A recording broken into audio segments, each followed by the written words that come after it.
Telangana RTC కార్మిక సంఘం తొలి ఎన్నికలు సజావుగా జరుగుతున్నాయి. ఉదయం 5 గంటలకు మొదలైన పోలింగ్ సాయంత్రం 6 గంటల వరకు జరగనుంది.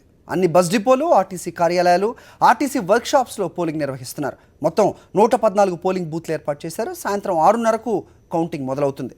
ఫలితాలను మాత్రం ఈ నెల 25, 26 తేదీల్లో జరిగే పోస్టల్ బ్యాలెట్ల ఓట్లు కూడా లెక్కించిన తర్వాత వచ్చే నెల 8న అధికారికంగా విడుదల చేస్తారు. అయితే అనధికారికంగా ఈ రాత్రికే ఫలితాలు తెలిసే అవకాశం ఉంది. ఎన్నికల్లో 10 సంఘాలు బరిలో ఉన్న Telangana Mazdoor union, national Mazdoor union, employees union మధ్య ప్రధానంగా పోటీ కనిపిస్తోంది. అయితే ఎవరికి వారే గెలుపుపై ధీమా వ్యక్తం చేస్తున్నారు. ఎన్నికలపై లేటెస్ట్ అప్డేట్స్ మా కరెస్పాండెంట్ విక్రమ్ అడిగి మరిన్ని వివరాలు తెలుసుకుందాం. విక్రమ్, ఉదయం 5 గంటలకే పోలింగ్ స్టార్ట్ అయినట్టుగా తెలుస్తోంది. ఎలా ఉంది అక్కడ పరిస్థితి?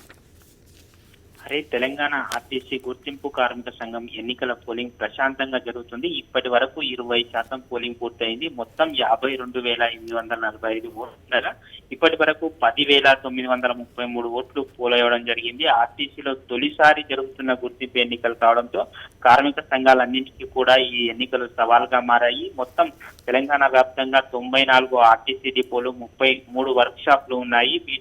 వీటిలో 114 పోలింగ్ కేంద్రాలు ఏర్పాటు చేశారు. పోలీస్ బందోబస్తు మధ్య ఎన్నికలు ప్రశాంతంగా జరుగుతున్నాయి.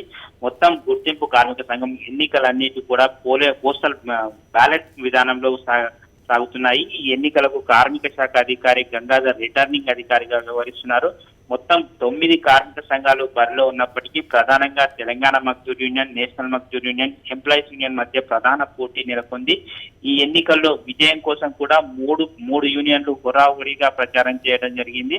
ఈ ఉదయం 5 గంటల నుంచి సాయంత్రం 6 గంటల వరకు కూడా పోలింగ్ ప్రక్రియ కొనసాగుతుంది. సాయంత్రం 6:30 గంటల తర్వాత కౌంటింగ్ నిర్వహించి ఫలితాలు వెల్లడిస్తారు. అయితే ఈ నెల 25, 26 తేదీలో పోస్టల్ బ్యాలెట్ ను నిర్వహించి తర్వాత తుది ఫలితాలు మాత్రం ఆగస్టు 6వ తేదీన మాత్రం అధికారికంగా ప్రకటిస్తారు. Hari. Okay Vikram, thanks for the inputs.